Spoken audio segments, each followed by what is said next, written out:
নমস্কার বন্ধুরা, উড়ানের আজকের পর্বের রিভিউ নিয়ে আমি পৌঁছে গেছি তোমাদের সামনে।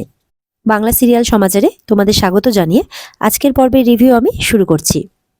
পূজা তো বাড়িতে এসে বলছে যে আমি এবার সবকিছু ঠিক করে দেব, ওনার অভিমানও ভাঙবো আর শত্রুপক্ষকে শাস্তিও দেব। এই বলে আনন্দে ওপরে চলে যায়। পূর্ণিমা বলে, না, আমি কিছুতেই এটা হতে দেব না, পাশা আমি কিছুতেই বদলাতে দেব না।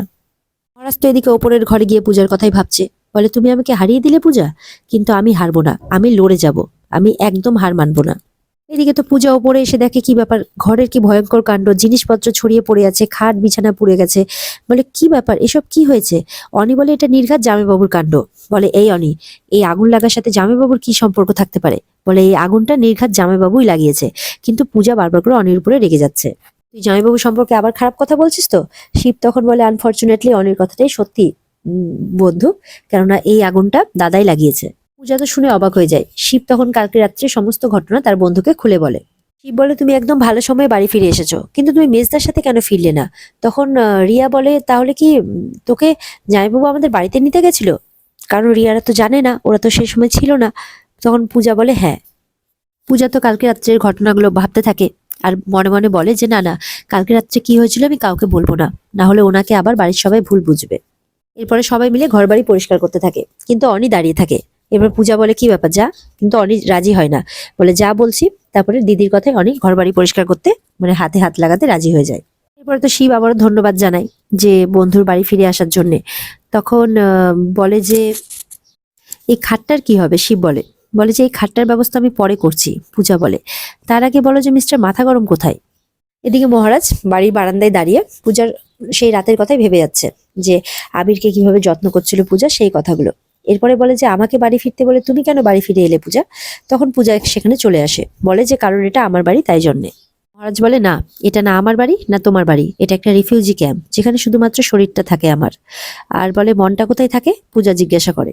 মহারাজ বলে, মন সেটাও একজনকে দিয়েছিলাম, কিন্তু সেটা দুমড়ে মুচড়ে শেষ করে দিয়েছে। পূজা বলে, আর আমার মন? বলে, ওটা নতুন ঠিকানা পেয়েছে, হয়তো ওটাই তার আসল ঠিকানা। পূজা তো মহারাজের দিকে তাকিয়ে থাকে। মহারাজ বলে, আমি ভুল বুঝেছিলাম। তখন মহারাজ চলে যায়। পূজা তখন মনে মনে বলে, তাহলে তুমি কি আমাকে সন্দেহ করছো মিস্টার মাথা গরম? এদিকে তো পূজা শ্বশুরমশাইয়ের খুব আনন্দ যে যাক, ঘরের লক্ষ্মী ঘরে ফিরে এসেছে, এবার আসনে প্রতিষ্ঠা পেলেই শান্তি ফিরে আসবে।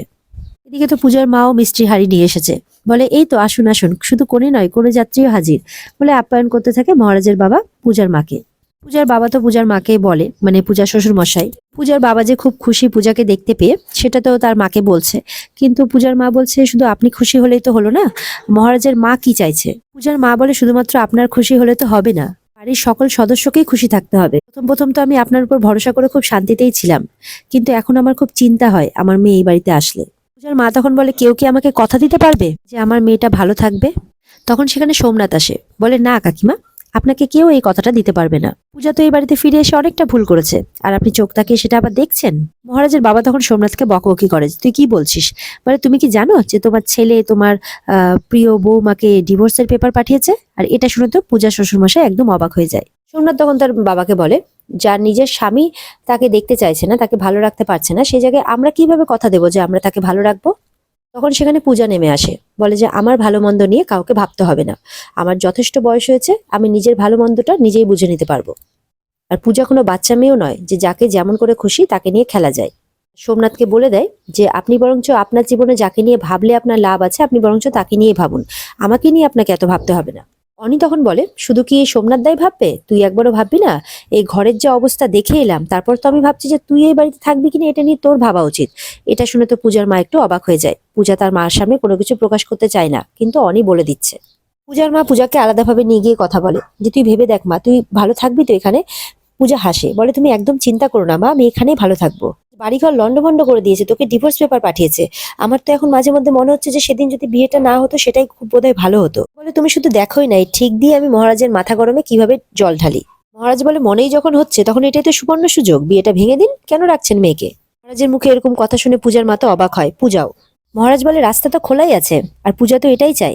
পূজা বলে, আমি যদি তাই চাইতাম তাহলে কি আমি এই বাড়িতে ফেরত আসতাম? মহারাজ বলে, হ্যাঁ, কেন এসেছো ওটাই তো বুঝতে পারছি না, আরো কিছু করা বাকি আছে নাকি? এর আগে বাবাকে হেনস্থা করে আবার ফিরে এলে, আবার চলে যাচ্ছ, আবার চলে আসছো, আরো হেনস্থা করা বাকি আছে নাকি? মহারাজ বলে আমার কিন্তু একদম স্বাভাবিক লাগছে না, তোমার উদ্দেশ্যটা কি বলো তো, বারবার করে জিজ্ঞাসা করে এক কথা। পূজা বলে যে অনি বাবার বিরুদ্ধে করা কেসটা তুলে নিয়েছে। মহারাজ বলে তাই নাকি? তখন পূজা অনির কাছে যায়, বলে কি রে, যা গিয়ে ক্ষমা চা। অনি তো বাড়ি চলে যেতে থাকে, তখন বলে, আবার পূজা ওর হাতটা ধরে টেনে বলে, এই অনি কি বললাম তোকে, যা গিয়ে ক্ষমা চা। তখন অনি মহারাজকে গিয়ে বলে যে আমি কেসটা তুলে নিয়েছি। মহারাজ হাত দিয়ে ইশারা করে দেয়, যাও যাও, বাবার কাছে ক্ষমা চাইতে বলে আর কি। তখন মহারাজের বাবার কাছে গিয়ে বলে, সরি জেঠু, আমার ভুল হয়ে গেছে। পূজা তখন মহারাজকে বলে, দেখুন অনি ক্ষমা চেয়ে নিয়েছে। তখন মহারাজ বলে, ক্ষমা চাইলে কি ক্ষমা পাওয়া যায় নাকি? আর তুমি যা করেছো তাতে আমি তোমাকে ক্ষমা করতে পারলাম না তোমাকে ক্ষমা করতে, যাও। মহারাজের মা তো মহারাজের ব্যবহারে অবাক হয়।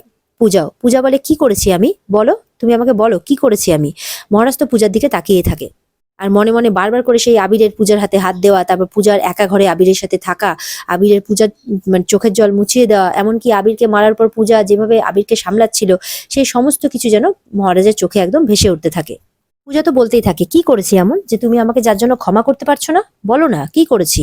মহারাজ তখন বলে যে সামনে থেকে সরে যাও। পূজা বলে, না, উত্তর না পেলে আমি কিছুতেই সরবো না।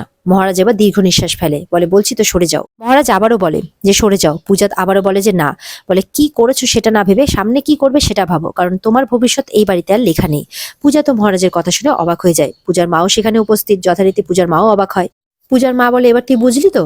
পূজা তখন বলে, বুঝেছি মা, ওনার জীবনে আমার গুরুত্ব কতটা সেটা আমি বুঝেছি। তখন পূজার মা বলে, আর তোর জীবনে যে ওনার গুরুত্ব কতটা সেটা তুই ওর আগে বুঝতে দিবি না?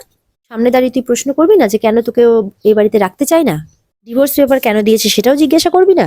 তখন পূজা বলে, না মা, এইভাবে প্রশ্ন করে আমি ওনার মাথাটা আরো গরম করে দেব না। পূজা বলে, এবার যা করার আমি ঠান্ডা মাথায় করব, উত্তেজিত হয়ে আমি আর কোনো কিচ্ছু করব না। তখন পূজা মনে মনে ভাবতে থাকে যে এই ডিভোর্স পেপারটা নিয়েও মনে হচ্ছে কোথাও না কোথাও একটা ধাঁধা আছে, আমাকে সেটা খুঁজে বের করতেই হবে। ওটা কি সত্যি ওই দিয়েছে, এমনটা ভাবছে পূজা। আর এখানেই আজকের পর্ব শেষ হয়ে যায়। তো বন্ধুরা, তোমাদের উদ্দেশ্যে কিছু বলার রয়েছে, সেটি হচ্ছে খুব তাড়াতাড়ি আমাদের একটি নতুন চ্যানেল আসতে চলেছে। তোমরা তোমাদের পছন্দের অনেক সিরিয়ালের নাম এর আগে আমাদেরকে মেসেজে জানিয়েছো। তোমরা যদি মনে করো তোমরা আমাদের চ্যানেলের মাধ্যম দিয়ে আরো অনেক সিরিয়ালের রিভিউ পেতে চাও, তাহলে সেই সমস্ত সিরিয়ালের নাম আমাদের কাছে লিখে পাঠাও। আমরা সেই সমস্ত ধারাবাহিকের রিভিউ নিয়ে খুব তাড়াতাড়ি তোমাদের কাছে ফিরে আসব। আর খুব তাড়াতাড়ি আমরা আমাদের চ্যানেলের নামও তোমাদের সামনে নিয়ে আসব। তোমরা তোমাদের সেই সমস্ত সিরিয়ালের রিভিউগুলো সেখানে খুব সহজেই দেখতে পাবে। আশা করছি তোমাদের ভালো লাগবে। তো এই সম্পর্কে তোমাদের কি মতামত অবশ্যই আমাদের জানিও। বন্ধুরা, এই ছিল আজকের পর্বের রিভিউ। যদি তোমাদের ভালো লেগে থাকে তাহলে অবশ্যই পর্বকে লাইক, কমেন্ট আর চ্যানেলকে সাবস্ক্রাইব করে দেবে। আর এই পর্বের বিস্তারিত দেখতে অবশ্যই তোমরা স্টার জলসার পর্দায় নজর রাখবে। তাহলে দেখা হচ্ছে আগামীকালকে। ততক্ষণ সবাই ভালো থেকো, সুস্থ থেকো, টাটা।